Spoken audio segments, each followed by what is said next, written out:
Welcome to DeProgram. I'm Michelle Witte. I am here with John Kiriakou and Ted Rall. Hi, guys. Hey. Hello. I envision this as a little bit of a catch-up. You know, there's been a lot of news coming out of Israel and Gaza over the last week or two, and we haven't talked about it because of all the domestic news. Likewise with Syria. But then as it happens, there is some sort of interesting news coming out of both areas as of yesterday, and in the case of Syria, in over just the last few hours. So we're going to try and catch all the way up to the present moment, and we might as well start with Gaza, where there was some interesting news today that the United States has apparently been speaking directly with Hamas, which many news outlets tell me is a break with longstanding policy of not negotiating directly with groups that we have designated as terrorist organizations. So I want to ask, what this negotiation might mean. But I would first like to ask about just how consistent this policy of not negotiating with terrorists is. Is this really a break, or is this one of those, like, it has been 3 days since the last break with longstanding policy of not talking directly to terrorists or people we call terrorists? Yeah. May I jump in? Please. We've long had a policy of not talking to terrorists, and throughout that entire policy, we have consistently talked to terrorists. Sometimes directly, sometimes indirectly. Sometimes we use the Saudis or the Algerians or the Omanis, or most recently the Qataris. In the case of Donald Trump, he said that the Taliban were terrorists, and he negotiated directly with the Taliban in Doha. Mm-hmm. And in this case, we're dealing directly with Hamas, which Donald Trump has declared or redeclared a terrorist organization. But in this time around, it's less negotiation than it is threat.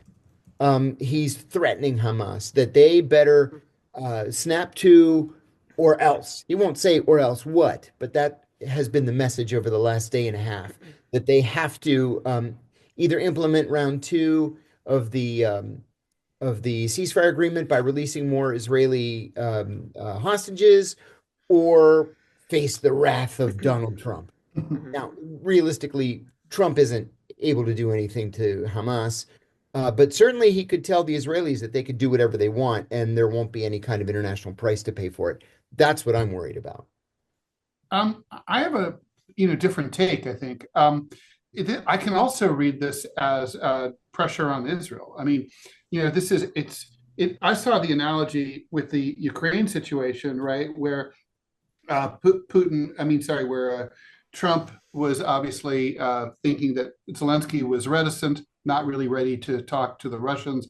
So, he's like, I'll go and talk to the Russians directly myself and call Putin myself and do an end run. I mean, I can't imagine that Tel Aviv is particularly happy about, the talks directly to Hamas. I mean, what if the U.S. and Hamas strike a bargain? What if they get along? What if they, it seems to me like the Israelis are the ones who are the more reticent party in terms of moving to phase 2 of the the sort of currently stalled, I don't know, it's in suspended animation, ceasefire agreement.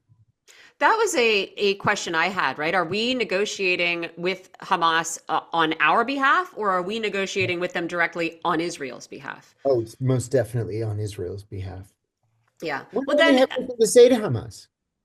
Not bilaterally anyway, but the Israelis certainly do.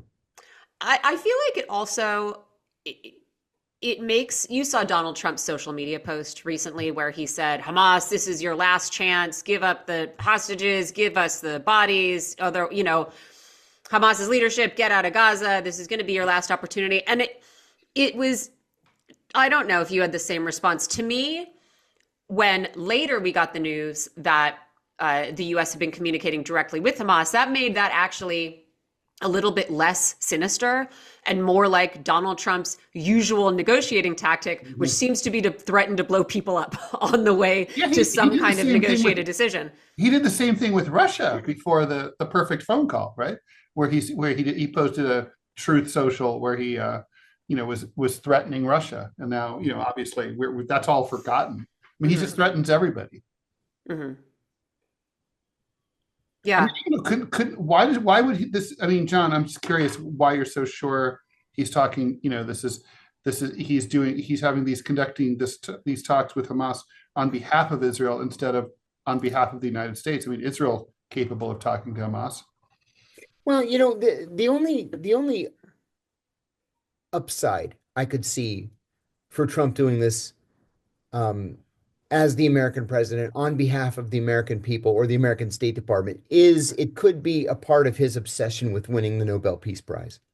Yes. And maybe he sees Hamas as standing in the way of that. Mm-hmm.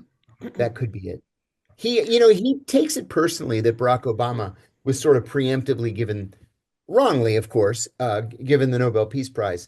And by God, he wants his Nobel Prize too. Hey, if that prize actually causes people to make peace, I'm all for it. Great. Imagine that. I mean, that's my question, right? Like, I don't think that, maybe you guys will disagree. I don't think that Donald Trump has the same weird personal affinity for Israel that Joe Biden clearly did. Like, Joe Biden could have done a lot of things differently. I understand the sort of comprehensive sort of pressure on anyone in power to play nicely with Israel and give them whatever they want. But I do feel like, I mean, no sensible person, I think, expected Donald Trump to come in and do anything good for Gaza, except maybe force a ceasefire, which he has done. But I don't know. I mean, I guess, again, like his bizarre threats aside, because they're always a tactic, the fact that, I don't know, I feel like there's something maybe a little bit positive in that we're talking directly to Hamas. I mean, again, if we're just negotiating on Israel's behalf, I don't know. But again, at least it's sort of out in the open. We're not sort of totally positive. We should talk to everyone. There should be no rules against talking to anyone. You're absolutely right. Ever. We should talk to everyone. Talking always is good. That's right. I mean, I will say, right? It is always good. We also have not stopped sending weapons to Israel. We sent $4 billion worth, last week. Mm-hmm. Israel, the phase one of the ceasefire that was hammered out because of Donald Trump's team, that ended on Saturday. Mm-hmm. Israel has since been blocking the entry of aid into Gaza. Hamas has held on to the hostages and the remains that they still have. Like, we do seem to be at an impasse. Once again, as we've noted from the start, Israel has never been serious about implementing a second phase to this ceasefire. No. I don't, as much as I feel like this is not necessarily a bad sign, there's not a lot that makes me feel like the United States is pressuring Israel to get to phase two here, or that phase two could be anything but what Donald Trump has already envisioned, an ethnically cleansed Riviera in Gaza, right? Mm-hmm. Gaza with no Palestinians, but lots of, I don't know, tourists from Dubai or whatever. I mean, I'm not so sure. I mean, obviously, even, the obscenity of that video that he posted is, I think a lot of times we always have to remember that fundamentally Donald Trump is a troll, and that he loves thought exercises, and he likes to push things to the nth degree. What else if? And he gets people to think about things that they don't want to think about. And he's right. And in this case, we're talking about he's right. Gaza is uninhabitable and has to be rebuilt. So he's forced the world. It's like basically he by being willing to be the heel and say, okay, let's throw them out and make the Egyptians and the Jordanians take them, and then knowing that they would say no, or maybe not knowing, but then waiting for them to say no. Now the ball is in Israel's court. I mean, I think Trump knows that. Trump knows that this is all about. It's 90%, 99% up to Israel, whether or not we move forward to start rebuilding and move towards some kind of, movement past this current untenable situation. Mm-hmm. Do you think this means that there might be more possibility of pressuring Donald Trump from the American street than there was for Joe Biden? Like, there's definitely an anti-Israel wing of MAGA, of Trump's coalition, who don't like to see, what they perceive as like Israel pushing around the United States. We have seen sort of the resumption of protest and violence on university campuses. I mean, of course, Donald Trump and his administration are enthusiastically cracking down on students, investigating people for supposed anti-Semitism, threatening to pull visas, all that stuff, right? They're going like no holds barred in the response. But they're really going after my old alma mater, Columbia. Yeah. Yeah, big time. But I feel like, I guess firing your president isn't enough. No. But I feel like Trump also on the campaign trail was swayed by, the PR disaster of the carnage in Gaza, right? More than once he said, this just has to stop. And he said something about like, well, I don't know if I would have my soldiers putting up videos of this stuff they were doing. Like, he is actually responsive to the public mood in a way that maybe a Democratic, Joe Biden, I think personally didn't want to, but also was maybe potentially less able to. I don't know. I do feel like Donald Trump, he does not like war. He just doesn't. And he likes to be popular. You know what I mean? I do think like I don't know, again, that we could muster the same amount of protest energy that was mustered, last year and the year before. But I wonder if it would be easier to pressure someone like Donald Trump because he is a little bit less bound to tradition, American foreign policy traditions and norms. Not because, again, I see any goodwill in him or in a lot of members of his coalition, but clearly they are more willing to break with the past than the last administration. I don't know. I think Donald Trump wants the Israelis to bend, believe it or not. I think we're seeing a dialectical or perhaps just a cognitive dissonance thing within Trump world. He is pro-Israeli, and he thinks this current situation has gone too far and that Gaza needs to be rebuilt. Those two things might stand in opposition in traditional pre-2025 land, but not now. I think those things go together. I bet if to the extent that Donald Trump has a coherent Israel policy, it is probably that Israel will not be successful and happy unless they live in peace side by side with the Palestinians. Yeah, I guess I feel like if you manage to turn Israel into a millstone around Donald Trump's neck, he would be quicker to shuck it off than another president, right? I don't think you need to, honestly. I think Trump, he has his own reasons to want to bring this in for a landing. I think John's right. He wants that Nobel.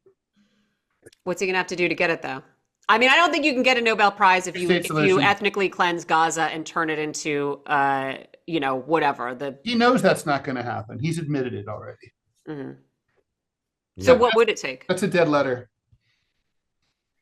Two-state solution agreement, Camp David 2.0. That'll do it. And he is friendly. I mean, he's much friendlier with the Saudis than Joe Biden was, right? Mm-hmm. So he might be able to work more fruitfully with them in this direction, since they have been a holdout, right? They were the whole like Brett McGurk. And the Israelis trust Trump more than they trusted Biden, ironically. Ridiculous, yeah. I don't know. I don't know where I see this. Moving the embassy to Jerusalem really meant a lot to the right-wing government of Israel. Yeah. They loved it. They were like, thank you, thank you, thank you, thank you. We've always wanted that. Thank you. Yeah. John, you mentioned this earlier, but I thought it was kind of funny that I think the State Department spokesperson was standing up saying, Well, talking to someone isn't negotiating. Just Yes. presenting our position is not the same as negotiating. We're just presenting our position in a, in a different format. Yeah. I mean, that's just silly. But yeah, that's what administrations do. That's Is what they there, do you think I mean, I don't know, what's the next move here? Like what happens next? Does someone force Israel to start letting aid in? Like I don't know. It just seems like now we're just in a sort of weird period of limbo. Yeah, I think we are. I think we are in a period of limbo. I think to move this thing forward, there has to be another round of hostage releases implemented. Mm. There has to be. Because I mean, you look at the media and you see only the Israeli side, not the Palestinian side. And the Palestinians, I think, feel like they're getting the short end of the stick. Well, yes, and I think, Israel has repeatedly violated these conditions of this initial phase of Yes. this ceasefire and has been Yes. overtly uninterested Yes. in doing one key part of it, which was we're supposed to be figuring out phase two during this 6-week part of phase one, but it's like pulling teeth to get you to even just to commit to like the good faith gestures, allowing in aid. I mean, it's more than good faith if you're waiting for a tent and some food on the ground, but Yep. I That's don't right. know that it can start with Hamas giving. I mean, Hamas is not going to give up all the hostages like Donald Trump is asking for, because that's their only negotiating. That's their only chip. Mhm. Well, they would give up all the hostages in exchange for a comprehensive settlement. Right. By the way, Which Israel doesn't want to give. I don't see how Hamas disappears entirely. I mean, I would have hoped that the United States would have learned something from de-Talibanization at the Loya Jirga in 2002. It's like, well, let's get rid of the faction that controls like 90% of the country and not let them be part of the government. I mean, I would imagine that a power sharing deal where Hamas is part of the agreement is part of it has to, that's the bare minimum of what's needed here. Mhm. Mhm. That would be a real reversal for Israel to Well, tolerate a what Hamas Israel power wants share. is Israel's demands have consistently been unreasonable and impossible for forever, right? Yeah, that's right. What they want, they can't have. It's not even a matter of no one wants to give it to them. It just doesn't make sense. No one could live with it. It wouldn't work. What they're asking for is impossible. I mean, they want to set up who's going to be their Vichy puppet regime in Gaza. Who's willing to take the job? Not Mahmoud Abbas. I mean, no one wants to do it, right? Not the Arab, not the Gulf states. You don't think Abbas is young and energetic enough for it? I mean, even if you put him in a time machine and send him back 30 years, he's not going to do it. I mean, he doesn't want to do it. His people don't want to do it. Yeah. So, I mean, it's like the Israelis it's kind of like they're crazy and they're just it's going to basically, and Trump knows it. He talks to them. It's going to be like, yeah, we're going to do this. I think these direct talks with Hamas are a prequel to like doing a deal that doesn't 100% involve Israel. I mean, I would love to see it. I don't know. John, what do you think? I think I agree with Ted. I just listen, we've been this close to peace at periods in the past. Yeah. Like the last week of the Bill Clinton administration. Yeah.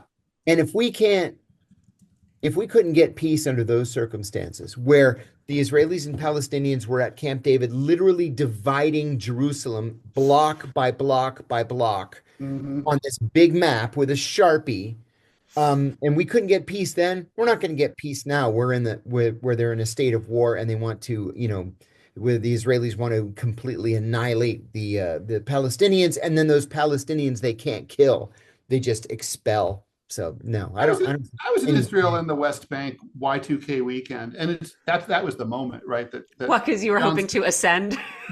Yeah, maybe. No, when the world ended. But this is the moment that John's alluding to, right? I mean, I remember walking around the old city of Jerusalem and seeing like Israeli police officers paired up with their Palestinian counterparts, and they were training them. and they were hanging out, smoking, cracking jokes. And I was like, I remember turning to my ex-wife and just saying like, oh, like this is it. Like these people, It's they're going to happen. codependent. It's gonna happen. Their economies are intertwined. Their destinies are united. They know they're gonna have. They all eat the same food. They know they're all gonna live together. And it's like, it's that it was that close. It's beyond like you could taste it. I mean, you could, it like you're about to sit down to eat, and then like, you know, Intifada right around the corner, and the Yeah. Israelis started it. Mm-hmm. All right, Yeah. well, we'll see. On to Syria, where again, I thought that we were going to do a little bit of a catch up on what's been happening over the last couple of weeks, but turns out there's a lot of stuff that's been happening over the last day or the last couple of hours that we want to talk about. And we're joined to talk about that with Syrian American journalist Hekmat Aboukhater. He's a contributor to the Grayzone. Thanks for joining us, Hekmat. Yeah, thanks for having me. Can you hear me all right? Yep. Yeah, we sure We can. can hear you great. Can you start by talking to us about these reports of mass protests on Syria's coast against the current government? These are reports coming in from the last day or so, and in the last hour, I'm seeing some reporting that protesters have been fired upon. I'm also seeing that there's a new armed group that I haven't heard of before that has killed several government soldiers that might be part of this whole movement. And of course, we got to say, when we are talking about Syria right now, and we're talking about the Syrian central government, we are talking about President Ahmed al-Sharaa, who until not long ago was head of the militant organization that was like two rebrands away from being Al-Qaeda's official Syrian branch, but who finally got to power in December. So what is going on in the coast there right now? Yeah, thanks for having me. Ahmed Shara, or his nom de guerre, Al-Jolani, he also served with ISIS for a duration, so let's not forget that. But currently, that new force that just rose up that you're describing, the Coastal Shield Forces, it's a militia essentially of Alawite soldiers, former soldiers who have suffered a set of provocations that have continuously and gradually rose in number since December 8th, since the so-called liberation of Syria. And that culminated in last week when a storefront was attacked and four young men were just brutally massacred, brutally killed. And the local chieftains, the local tribes people saw videos of the CCTV footage, and they saw just these people being executed essentially in the storefront. A lot of these provocations are taking place in Syria. They're taking place primarily against all of the minorities, the Christians, the Druze, the Kurds, but specifically the Alawites. The Alawites are seen as the one community in Syria that does not have outside sympathy, outside support. They don't have a base of operation in Toronto, Washington, Paris. They have very little support, and they've historically been completely and almost dangerously tied entirely to the Assad family by Western media for generations. And now a lot of Alawites are considered not even middle class, lower, some of the lowest classes of Syrian society when it comes to their economic abilities. But those were nonetheless seen as a new term that has risen in Syria nowadays called Fulul al-Nizam, which essentially translates to remnants of the former regime.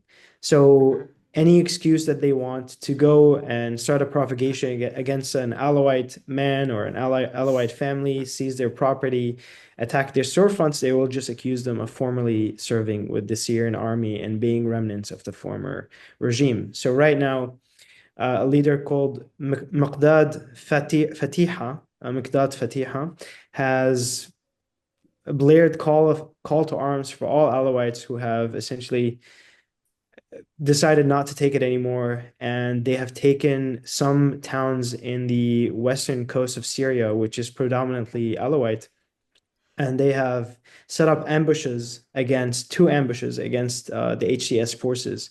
And now, as we speak, hordes of Turkestani, Uzbek, and HTS fighters are descending slowly from all regions of Syria into the coast, the Alawite coast.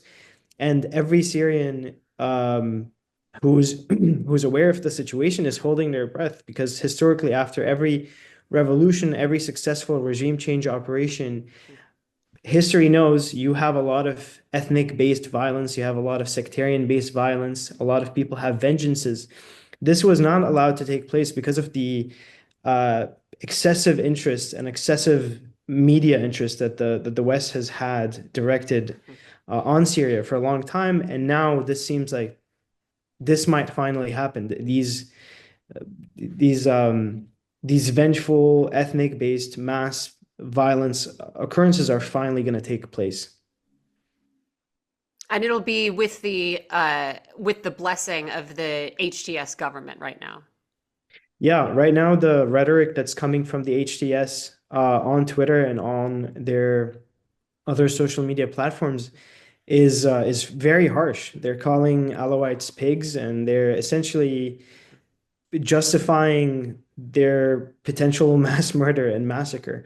They're saying that we have been too kind with you. That's the sentiment, that they've been too kind for the last 3 months, and they didn't outright descend upon them with all of their might. But it's very dangerous language. If Syria wasn't a country that is targeted by the Western empires of the US for so long, this language would have been akin to the language used by the Hutus against the Tutsis.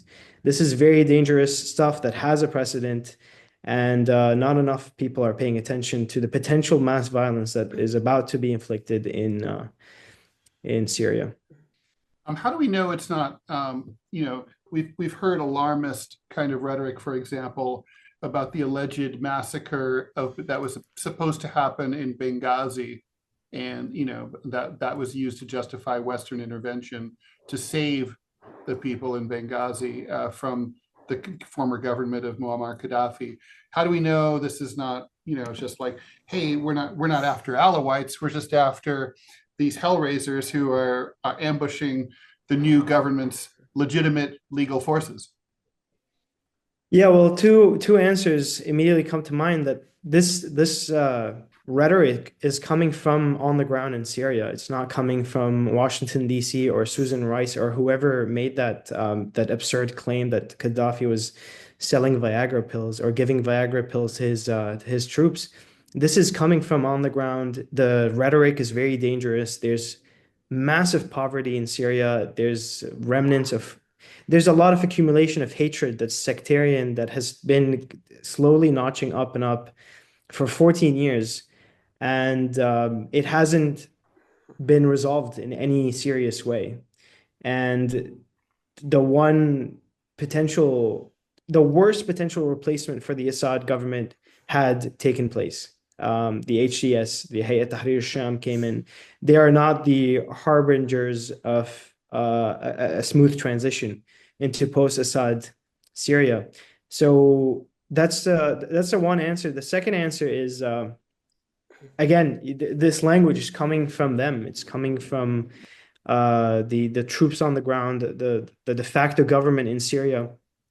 And there's been already a long, slowly growing precedent of gradually increasing provocations and attacks against the Alawite community specifically that have gone unanswered. So this might be just an escalation of that. Hekmat, just after the fall of Assad, Assistant Secretary of State for the Near East, Barbara Leaf, and others went to Syria and very publicly lifted the $10 million bounty that Jalani had placed on his head. But since then, has there been any indication that the Trump administration is interested in diplomatic relations with Syria again? Is there going to be, or is there now a new ambassador in train to go to Damascus? Are we reopening the Syrian embassy in Washington? Not anytime soon. The Trump administration, the way I describe him is that He's a fat, obese man who wants to lose weight, but has decided that he'll have one exception, which is butter.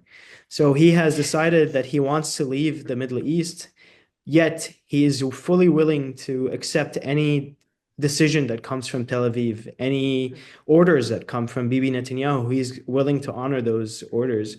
So it's a contradiction that's happening within his head. He doesn't know what to do. He either has to succumb to the demands of Bibi Netanyahu or he can leave the Middle East. You can't do both. So Israel has recognized that there's an apparent weakness in Syria and Damascus, and they are willing to milk this opportunity to the extent that they can. That means that they are not going to get the Syrian government right now, the de facto Syrian government will not get any sanctions relief, any meaningful sanctions relief, any meaningful normalization with Israel, any meaningful diplomatic overtures from the United States, unless Israel gets every single item on its item list, starting with normalization. So no, I don't see Trump taking a step individually vis-a-vis the Syrian the new de facto Syrian government. He's in no rush to do so, and he's definitely gonna cede that judgment to Bibi and his cabinet. Now, I thought Israel was interested in southern Syria because they want to come in and protect the Druze. Is that? What do you make of Israel now is saying in the last couple weeks they've demanded that all of Syria south of Damascus be totally demilitarized. They're insisting that their troops stay much further into Syria than they previously had been, that they're going to stay there indefinitely. Part of the justification is the potential for violence against the Druze religious minority, which I think is probably facetious. But what can you tell us about some of these territorial demands that Israel is making? Yeah, again, Israel, when they smell weakness, they smell blood in the water, they pounce. That's been their historical modus operandi. So yeah, they noticed a weakness in Damascus and they saw this opportunity. There is some truth to the fears of the Druze community. Some are interested in a potential autonomous zone within Syria. Some even are interested in an autonomous zone that serves as a protectorate under an Israeli umbrella of Israeli military. But I don't think there's any truth or any large swaths of the Druze community that has called for straight out annexation by Israel. That's been largely exaggerated by the Israeli side. But the situation is there's been a lot of provocations against the Druze community, not as much as the Alawites, for example, not as much as the Christians, because the Druze are always known as a community that is dangerously tied to the Druze community in Israel. So there's always that question in the back of the minds of anyone who's potentially seeking a provocation against them. So yeah, Israel is seeking more land. They've already claimed more Syrian land that is larger than the entirety of the Gaza Strip, and they want more, and they want to just expand their buffer with the Syrian state in any way that they can. And if that means that they can get another Druze community that is pliant to them, that serves at their will, at their behest, and serves in their IDF like the Druze community in Israel, that could be another bonus for them. Is there? Oh, go ahead, Ted. Is there any indication that in the conversations that have taken place between Russian President Putin and Trump, that the topic of Syria has come up, and that maybe Russia, which is a long-standing historical tie to Syria and obviously was aligned with Assad, that topic came up and that Russia might have asked for anything? I don't think that was a priority, specifically with everything that's taking place in Ukraine. But I know for a fact that the Israelis have demanded of the Trump administration to allow the Russians to stay in Syria, because they fear an expansionist Turkey in the north that essentially has a pliant puppet government that they have installed in Damascus, but they don't want that puppet government to have Turkish weapons, to have Turkish drones, to be on their border, and to be a Syrian government that is a protectorate of some sorts by a major player in the region like Turkey. So maybe there was a mention from the Trump side that he had recently received some positive overtures towards the presence of the Russian military in Hmeimim base in Latakia, which still exists to this day and has no plans of vacating Syria. So that might be the extent of it. I want to talk about Turkey in the north in just a sec, but before we leave Israel entirely, I did want to ask if there is not the relationship between Israel and this new government in Syria is a little bit more complicated. I mean, I know Israel has gotten accused of supporting or funding quite a lot of rebel groups in Syria over the years, but were they not just a little bit a funder of one of the precursors to HTS on al-Nusra Front? Is that, I mean, it does seem as though Israel has to some degree gotten what it wanted in Syria, but it's not going to go so far as to be overtly friendly, I guess, with this government. Yeah, you only have to take Bibi Netanyahu's public pronouncements, where he brags about weakening Syria so much, weakening Hezbollah, and weakening the axis of resistance that eventually, this weakening by his efforts that eventually led to the fall of the Syrian government and the Syrian regime. And yeah, absolutely true. They funded, they sent weapons, they hospitalized a lot of the fighters who were fighting in the southern provinces of Syria. Jabhat al-Nusra famously apologized to them when one mortar shell fell in Israeli territory by mistake. And also famously, they opened their borders to allow a large swath of fighters to leave Syria in 2015 or 16, I believe, when they were entrapped in the south by the Syrian army and its supporters. And the Israeli army did something that's unheard of. They opened the border and allowed them to leave. So yes, absolutely, the Israeli government is fully in support of the fall of Assad. But again, as I mentioned before, they just recognize weakness, and now they see a historical opportunity to destroy this last semblance of a country the last the last sovereign country that was on Israel's border. Syria was the last sovereign country that had its own decision, that had its own standing military, had any means of defending itself against encroachment. That has been destroyed. So Israel is definitely happy. Tel Aviv is definitely happy, but now they're recognizing weaknesses and trying to get more concessions. Why would Israel want a failed state on their border? Because a failed state that has no weapons that can really cause a threat to Israel is not a failed state. It's an opportunity for Israel. I mean, it doesn't seem like the instability could bleed over the border. It would come. Have you seen the border between Israel and its neighbors? It will not bleed. No, it's purely an opportunity for Israel.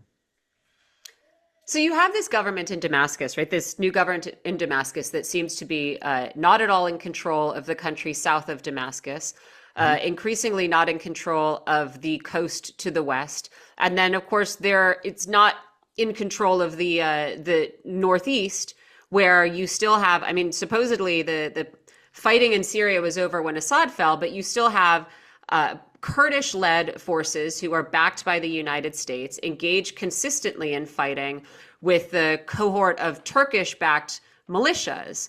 This is, of course, NATO member versus NATO member in northeastern Syria. And then also complicating matters, you have this announcement from a couple of days ago from the founder of the Kurdistan Workers' Party, the PKK, that the party lay down arms, or the organization lay down arms and dissolve itself.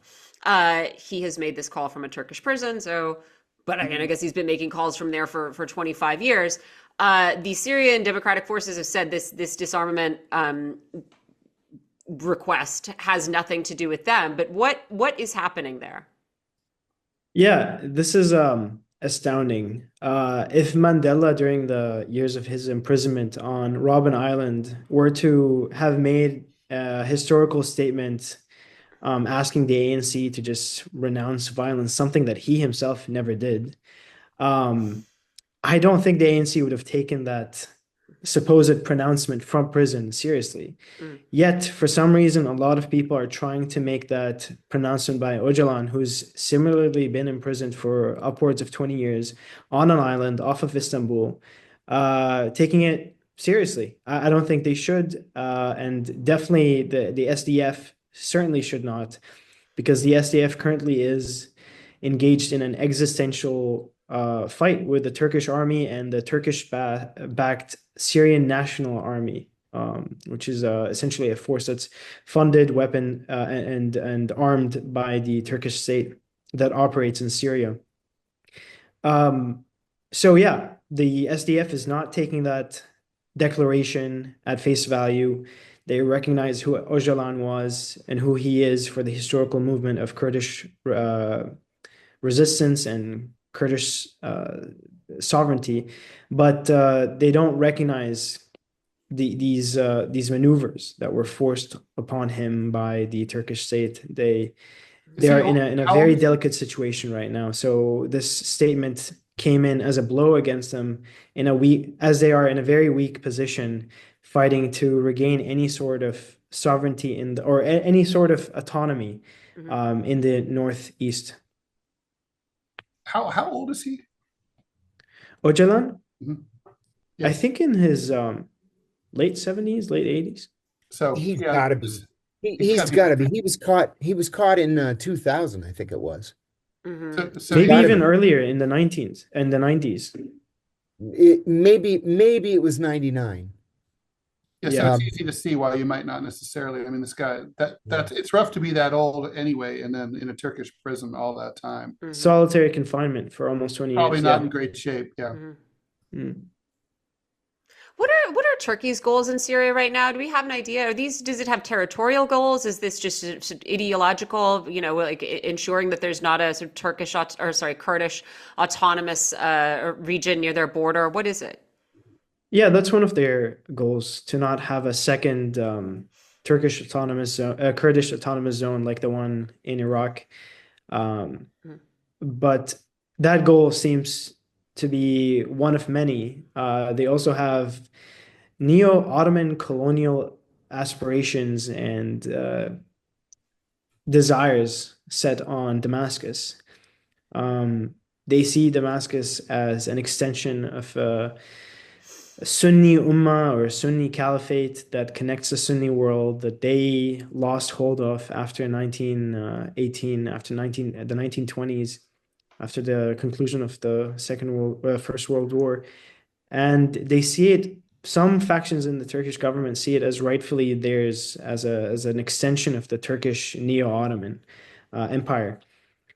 That we're seeing Turkish expansion in Libya, we're seeing them in Sudan, we're seeing them specifically in Syria and Cyprus, of course.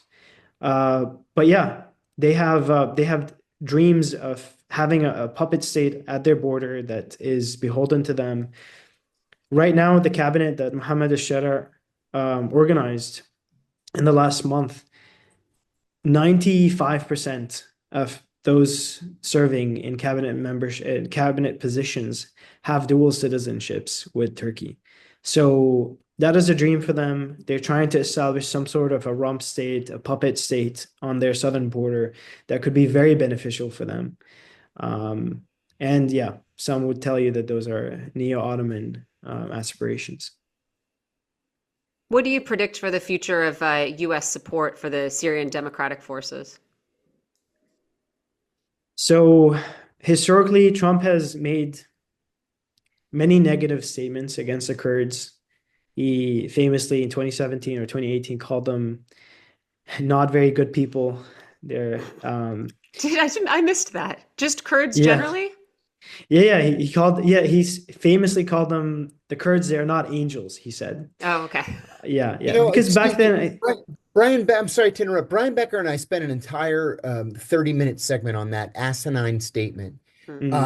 We talked about American relations with especially the Iraqi Kurds going back to 1946, when there was very briefly an independent Kurdistan, a Republic of Kurdistan in northern Iraq. We have counted on Kurdish friendship and goodwill since 1946, and we have screwed those poor people repeatedly in the decades ever since.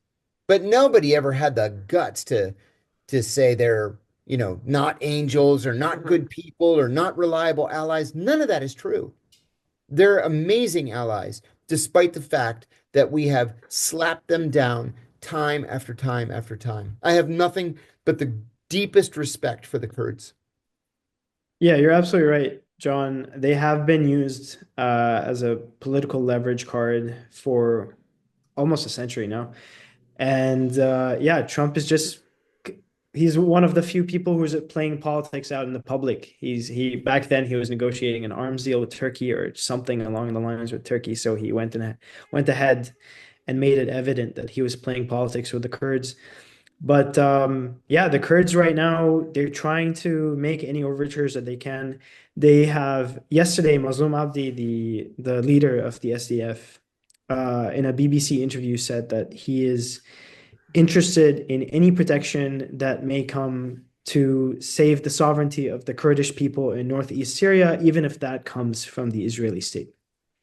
So a lot of politics that's deemed necessary.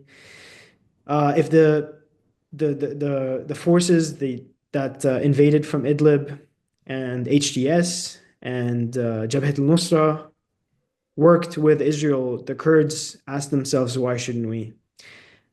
So that is a situation for the Kurds as it currently stands.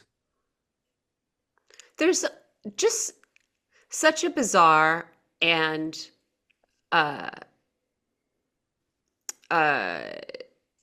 like incongruous sort of web of alliances and goals and organizations in Syria that it doesn't make any sense, right? In some way, it feels like there's a little bit of a rug pull happening here for HTS, right?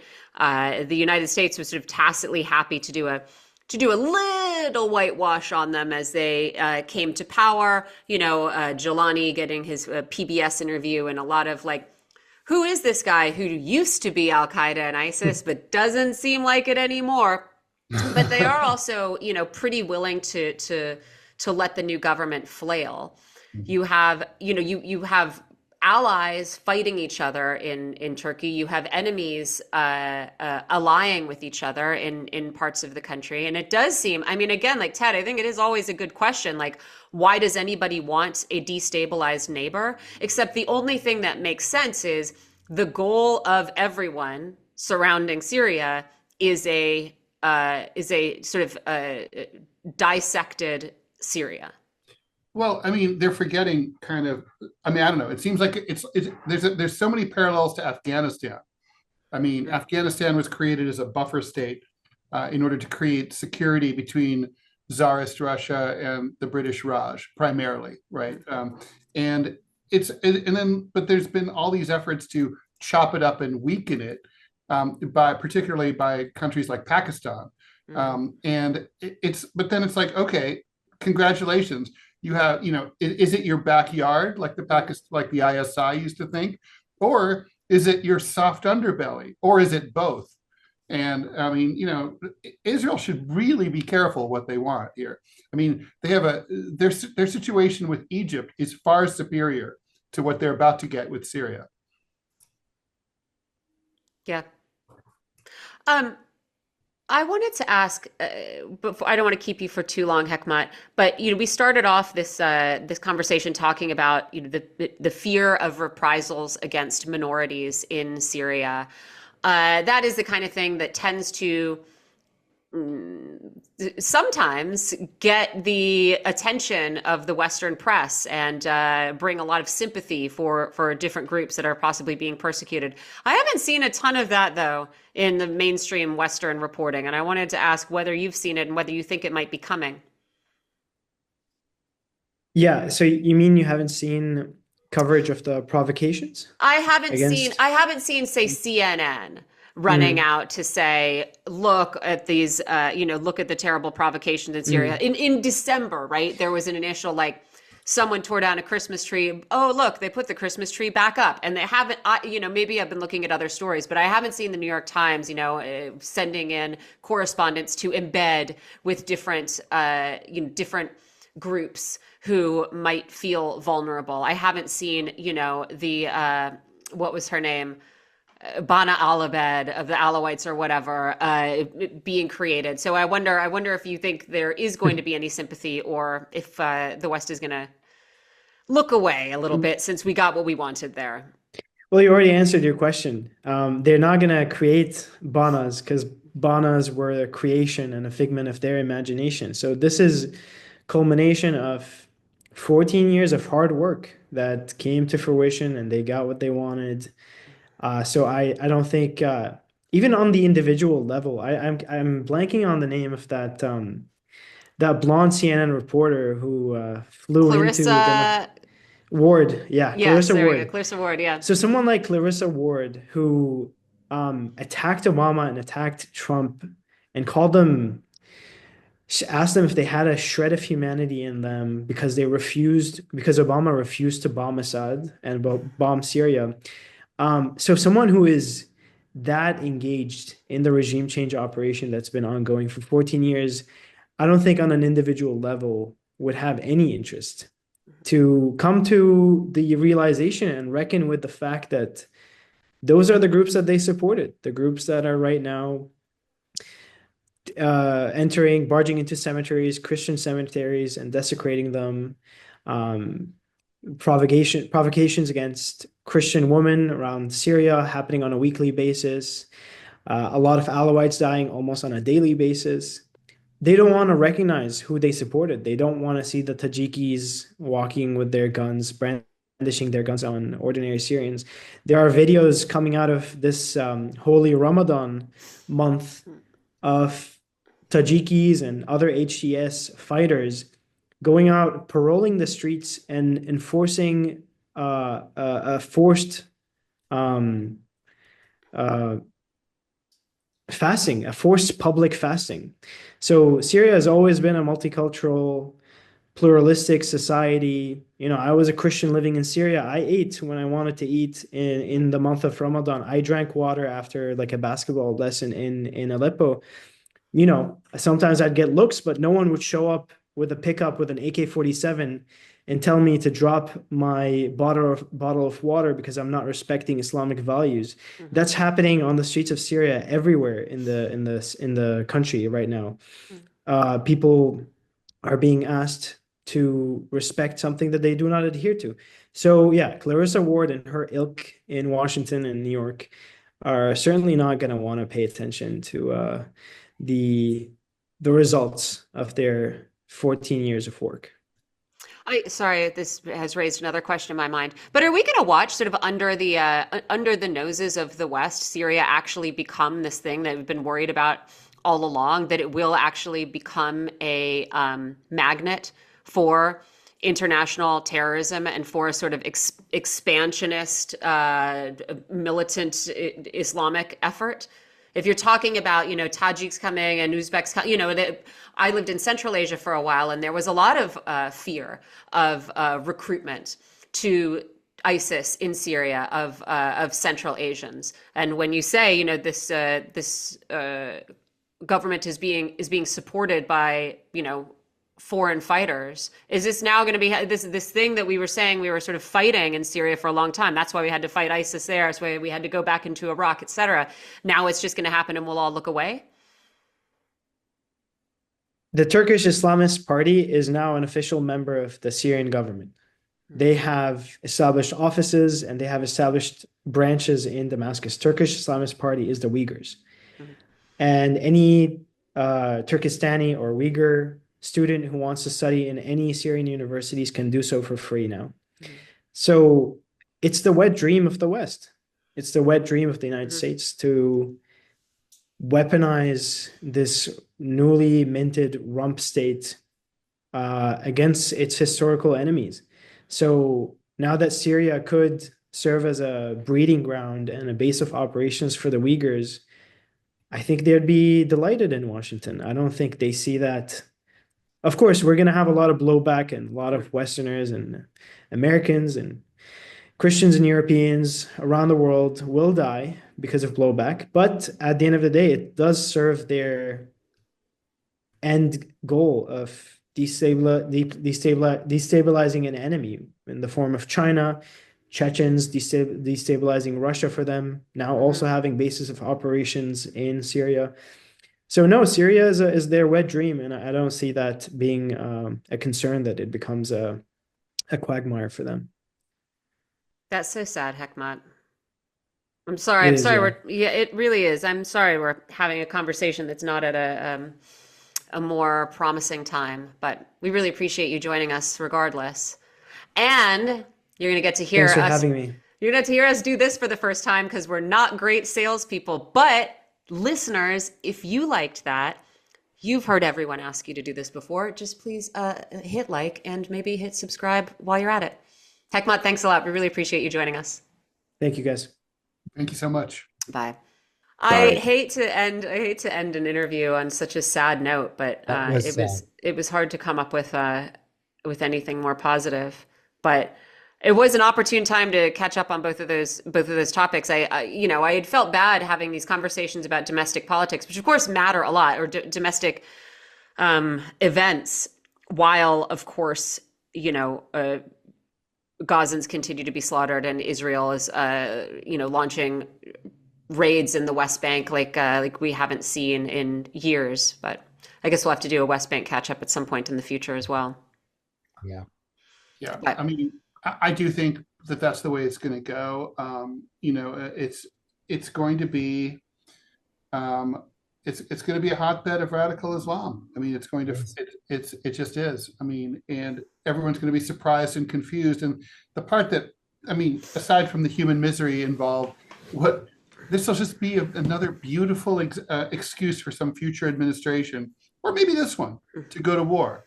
And once again, we break. We work the grift both sides. We break the country, then when it attacks us, or attack comes from that country or originates there, and it's another excuse to attack, and the great cycle of life continues. I have a silly hypothetical. Maybe it's not even worth asking, but where are we now if Donald Trump was able to pull American troops from Syria? I mean, famously in his first administration, Pentagon officials slow walked his desire to withdraw. I mean, he still wanted, I guess, to have troops there to guard the oil, but he was trying to some degree to get out of Syria specifically. He was unsuccessful. Would it have mattered at all? In what way? I don't know. Might have prolonged. I mean, the fall of Bashar Assad took a lot of people by surprise, right? Mm-hmm. 3 months before, he had basically won the war. He's back at the Arab League. His neighbors are normalizing relations. Everyone's saying the writing's on the wall. When's the U.S. going to stop this? And then basically October 7th happens. Yada, yada, yada. Iran is very much distracted and sidetracked, and kind of outside of people's notice.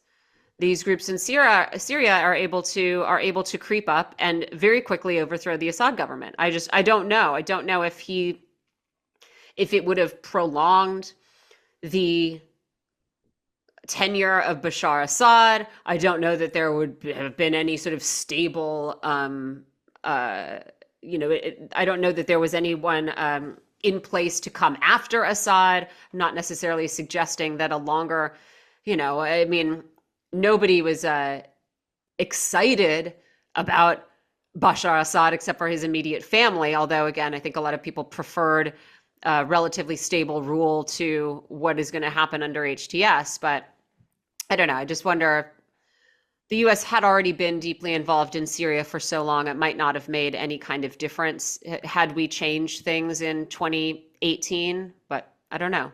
I think John's better equipped to answer this question. I mean, my personal instinct is that the U.S. influence was more of an anti-Russian influence, and therefore, and the Russians were propping up Assad. If the U.S. had left, that probably would have strengthened Russia's hand, and Assad might still be there. That's my feeling. I Yeah. think that's probably right.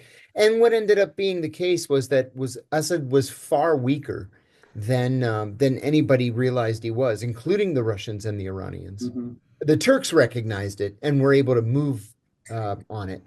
Mm-hmm. But yeah, the Russians never saw it coming. John, I hate to say this to you, but Turkey's done really well for itself over the last few years. Yes, it has. At least like know, geopolitically, not necessarily economically, but yes, They never do well economically. yeah, I don't No, know why they never. can't. Their never. economy always sucks. And always has, but you have to give Erdogan credit when it comes to his international relations.